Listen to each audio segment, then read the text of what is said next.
Questa è la storia di Palla di Lardo. Ovviamente Palla di Lardo non è il nome e cognome di una persona, ma è un soprannome dato a un acrobata giocoliere, in grado di fare delle capriole velocissimo, talmente veloce che l'occhio umano non riesce a seguirle.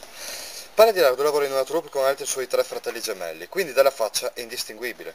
Per fortuna si può distinguere dal dorso, perché è l'unico a indossare un maglioncino rosso. Ora, Palla di Lardo sa fare le capriole molto velocemente.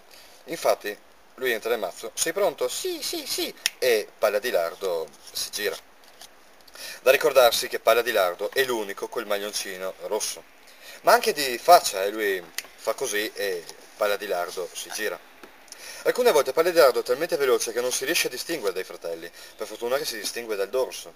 Perché è l'unico a indossare un maglioncino, no, non rosso. I fratelli hanno un maglioncino rosso, Palla di Lardo è l'unico col maglioncino blu. Ma vediamo se anche in veste blu Palla di Lardo sa fare le capriole. Te la senti? Certo! E anche in veste blu Palla di Lardo si gira. Da ricordarsi che Palla di Lardo è l'unico col maglioncino blu.